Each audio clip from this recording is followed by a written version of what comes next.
So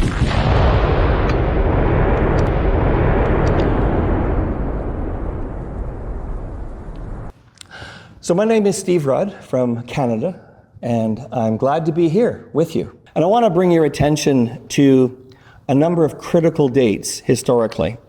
We have creation dated at 5554 BC, based upon the Septuagint. I want you to remember these things because you will be tested. Then we have the flood, which dates to 3298 BC. We then have the Tower of Babel, which dates to 2850 BC. And of course, we've got the birth of Christ in 2 BC and his resurrection and death in AD 33. We have a chart. This is in page 75 of your book. And this deals with a lot of things. For example, it shows us that the 70 weeks of Daniel 9 began in 458 BC, ended exactly 490 years to the solar day on the 3rd of April AD 33 for a continuous 490 years of perfect fulfillment. But I want to draw your attention down here to this little section of the chart right here. And you can see that from the founding of Solomon's temple, which is over here, Solomon's temple, that it's exactly 1,000 years to the founding of Jesus' spiritual temple in AD 33. And you can see I've got it on the chart here. Solomon's physical temple, first the natural, then the spiritual. And so this just happens to be exactly 1,000 years. Now, we're talking about biblical prophecy, etc. What does this number, 1,000, mean in biblical prophecy, end times theology, and eschatology? I ask you, what does that number mean? From the founding of Solomon's temple to the resurrection of Christ is exactly 1,000 years. Absolutely nothing. But it's a cool number. And that illustrates how we need to be careful with some of the biblical chronologies and what they mean and how we interpret them. Now, all messianic prophecies fall into 3 categories. Category 1, which would be Daniel 2, Daniel 9, Numbers 24:17. We'll talk about them in a bit. These are texts which are universally recognized as predicting a single, clearly defined future messianic event at the time of its writing. These texts can be used as a proof that the Bible is inspired. For example, in Daniel 2:44, we've got the 5 kingdoms, Babylon, Medo-Persia, Greece, and Rome, and then the church kingdom on Pentecost, 24th of May, AD 33, which occurred by sequence, prophesied specifically in Daniel 2. Daniel 9, we talked about it. It's the 490 years. Ezra chapter 7, verse 121, 458 BC to AD 33 is exactly 490 years. And we see the Numbers 24:17 prophecy, which is Balaam's rising star. And as we look forward here, we can see that the messianic prophecy of Balaam, the prophet that had to have a donkey talk to him, in the Dead Sea Scrolls, they referred to this clearly as a messianic prophecy. They viewed it that way. A star shall come forth from Jacob, a scepter shall rise from Israel. But I just want to show you that this is the widow's mite. It's a messianic coin. I've excavated hundreds of these coins in Israel, and they are, you can see the symbol of the star, the sun. The star shall be and that represents the Messiah. This is the widow's mite. It's the most common coinage used. So in the first century, they'd pull out pocket change and they all had Messiah coins. That's why there was a state of expectation that they were experiencing at this time. But we find that this was viewed as a one-up fulfillment with messianic prophecy in category 1. So category 2 examples would be 2 Samuel 7, Isaiah 7, Isaiah 8, Isaiah 53. We're going to talk about them.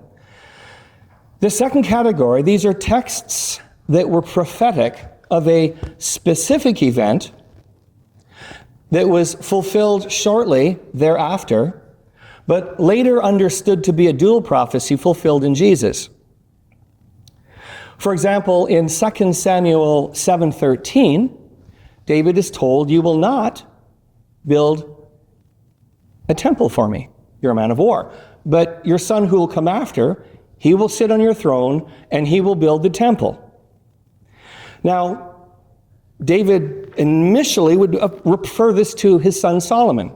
But we know from the Dead Sea Scrolls that the Jews before the time of Christ did also view this as a dual secondary fulfillment of this. And they actually did some of their chronology based upon after Solomon had died, their expectation of the Messiah in some of their literature. We know in Isaiah 7 that the prophet said, "Ahab, don't worry. You're going to get relief from the 2 kings whose name were Rezin and Pekah. They will die because Isaiah is going to have a sign. He's going to have a child, and that child will not be weaned until the 2 kings you dread are in fact dead." That's exactly what we find happening in Isaiah chapter 8.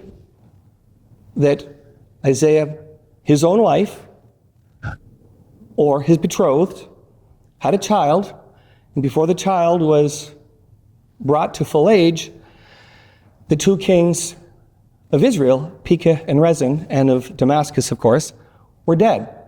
Well, we see this fulfilled in Jesus Christ. But then how do we quantify the 2 kings? What 2 kings died before the child Jesus Christ was weaned? And if you look, you see there are no 2 kings, really. You find one main king, King Herod, who slaughtered the children, who the people dread. So you see some of these variations in the way the initial prophecy was stated, 2 kings, with Isaiah in chapter 8, but yet in the primary fulfillment that we view messianically, there was actually only 1 king that was dreaded. This exemplifies how prophecy works in the Old Testament. Now we've got Isaiah 53. So in 53 we have the suffering servant narrative that begins in 52, talking about this entire process. The first fulfillment was seen in Isaiah himself, because he viewed himself as the primary target of the suffering servant, even though he was also talking about the Messiah. And we know from some of the apocryphal writings, 200 BC, that Isaiah, the narrative goes, was sawn in two while standing inside a trunk in 685 BC by Manasseh. Of course, that's quoted in part in Hebrews 11:37. Sawn in two, in caves, goat skins. We're not given the details in the book of Hebrews, but the actual event was well known to the common Jews at that time, that this is what had happened. But then we find the second fulfillment is, we see that this is applied also to Isaiah 53, to all the Old Testament prophets. Third, of course, it's applied obviously to Jesus Christ. But then we find fourth fulfillment, that Paul, talking about himself, quotes 4 different passages from Isaiah 53 and doesn't apply it to Christ alone. He applies it to himself. This is something we have to take note of. You know, we know that as Isaiah 52:15 is quoted in Romans 15:21, we have the quote and the counter quote. He applies it to himself. But then we've got, in number 5, we've got all Christians, the persecution in general, that we are the suffering servant walking in Jesus' path. They hated me, they're going to hate you. If they persecute me, they're going to persecute you. So we see there's actually a pentapolistic 5 fulfillments of this particular event. Here we can see the third category is Matthew 2:15, Matthew 12, and John 3:14. These are texts that nobody understood to be messianic or to be prophetic of the Messiah until they were identified as such in the New Testament as predicting Jesus.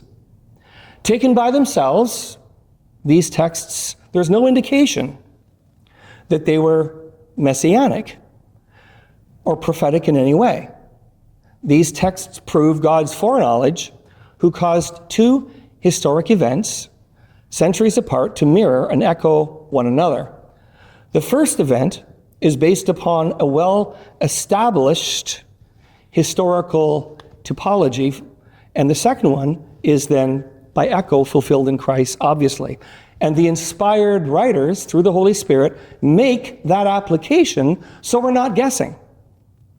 So we're setting up a pattern and a system of how messianic prophecy often works in this third category. The first event is something the Jews would be familiar with. For example, in Matthew 2:15, it says, "Out of Egypt I called my son." And that's referring to Jesus Christ. But when did God prophesy, "Out of Egypt I will call my son"? So as Moses and the 3 million Israelites were leaving Goshen in 1446 BC, that action of all of them leaving en masse was the messianic prophecy. God says, "Moses, take my people out of Egypt." That is the basis of Matthew's statement, "Out of Egypt I will call my son." Nobody would ever have guessed that Moses walking out with Israel was a messianic prophecy. But we know that it was in Matthew 2:15. We see that in John 3:14, we understand that Jesus said, as Moses put the staff up of the snake on the stick, on the cross, lifted up, so too the Son of Man will be lifted up. So when they're in the wilderness, after leaving Kadesh Barnea, and they're heading north now towards the Jordan River to cross in 1407 BC, we can see that this is where the snake narrative, where they're bitten by snakes, occurs. That narrative, there's no indication that is a messianic prophecy of Christ on the cross, crucifixion, and yet it clearly is. And in Matthew 12:38, Jesus identified Jonah as being the forerunner, the antitype, or however you want to describe it, of Jesus' own death, burial, resurrection. So when we go over here and look at some of the other things here, we've got some of these messianic prophecies in this narrative. Out of Egypt I called my son. And we have the snake on the pole. And yet we see that a lot of these prophecies that are fulfilled in Christ and in the church and in us occurred originally, but they were never identified as messianic. Moses was hidden from Pharaoh twice. Jesus was hidden from Herod. Moses is called out of Egypt twice. Jesus is called out of Egypt as well. There's a Passover meal. We have the Lord's Supper. We've got manna from heaven, etc. We've got the rock where the water came out, and you've got Jesus as the rock of the wilderness. Fasted 40 days in Sinai, so did Jesus. So there's all these types and antitypes that when they occurred in the narrative, the Jews had no idea that it was a messianic prophecy. And so we go forward then, and we look at Matthew 24, and you got Matthew 24, Luke 13, Luke 21, Luke 17, and taken as a package and as a unit, we can see that the Olivet Discourse is fulfilled, on the day of Pentecost. We see that the kingdom came on the day of Pentecost, came in the destruction of Jerusalem. There's clearly a sense in which Christ was riding on a cloud, just like he did in other examples of Old Testament destruction of cities and nations. And we see it also being fulfilled in the future second coming. Now, one of the mistakes I think that our brethren make is that we look at Matthew 24 as a simple mono-prophecy. But when we look at it carefully, we can see that there's actually multiple phases of fulfillment that make perfect sense in all of this narrative. And you've got a passage, for example, like Daniel 9 and verse 27. Daniel 11, Daniel 12. Here we have three different units in the book of Daniel that prophesy the abomination of desolation. Now we can see it's it's universally recognized that in Antiochus the fourth in 167, and I've excavated many of his coins, that there's a fulfillment of this prophecy in Daniel 9, in Daniel 8, of the abomination of desolation and how he desecrated the temple, etc. And this gave birth to Hanukkah. We can see that the same kind of narrative in Daniel 12, we find the abomination of desolation there refers to Christ's body itself. Now just stop and think for a minute. We do recognize the abomination of desolation clearly refers to AD 70. That's what Jesus, looked forward and applied that. But ask you a question, which is the greater abomination of desolation? The one of destroying the physical temple that Herod built in 18 BC, or destroying the one true temple, Jesus Christ's body on the cross? What is the greater abomination of desolation? Destroying a building of brick built by a half-Jew, Herod the Great, or destroying the body of God? And that's where we see in Daniel 12, it prophesies the actual destruction of his body as the temple of God. So this idea of an abomination of desolation is used clearly in three different ways right here that we can see. Now, I believe also that there's this little niche passage in Revelation 20 that talks about that when the end of the 1,000 years are complete, that just before the second coming, that there's this period of time, Christ is still reigning, but Christians are now left to the dogs, left to the devil. The protection is removed, and the dragon surrounds the Christians, and you can see over here, we don't know, we don't know what's going to happen at the end. Is it the communists? Is it the abortionists? Is it the atheists? Is it the evolutionists coming to get us? I don't know. But it does describe that there's going to be a surrounding of the Christians, and had God not intervened, all Christianity would have been wiped off the face of the earth. And that's where God has his big second coming button, and he said, boom, gonna end it now. And he did. So this here we find the same kind of language of the abomination of desolation is occurring even here at the very end of time.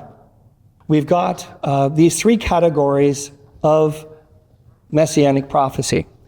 I'm just going to summarize them again. Number one, verses that clearly predicted a single future event, and everybody recognized them messianic. Number two, those that were seen as having an immediate, direct fulfillment, and then a messianic secondary fulfillment. And then third, those prophecies that, had Jesus not pointed out, Jonah had Matthew not pointed out of Egypt I called my son, had Jesus not pointed out all these different things, we would have no idea that it was a messianic prophecy. He shall be called a Nazarene. How do we make sense of that? How do we explain Jesus will be called a Nazarene when there is no single verse in the Old Testament that comes anywhere near close to quoting, he shall be called a Nazarene? The answer's, I think, pretty simple. You know, there's many passages that talk about him going to be born, in Bethlehem, etc. But the prophecies of the branch, he'll be the branch of David. He'll reign. He'll be a priest. Zechariah. And so this narrative of the branch is critical to understanding why Jesus called Jesus the Nazarene. The single most common way he's referred to in the New Testament is Jesus of Nazareth. What did the guard say when they came to arrest him? Who are you looking for? Jesus the Nazarene, Jesus from Nazareth. Well, when you look at, they knew the Messiah was the branch of David, but if you look at the phonic similarity, auditorially, between Nazarene and Netzer in Hebrew, it's very, very similar to the Hebrew word branch. Now we know that Hebrew is essentially extinct in the first century, ever since shortly after the Babylonian captivity, with the exception of the Sadducees that ran the temple.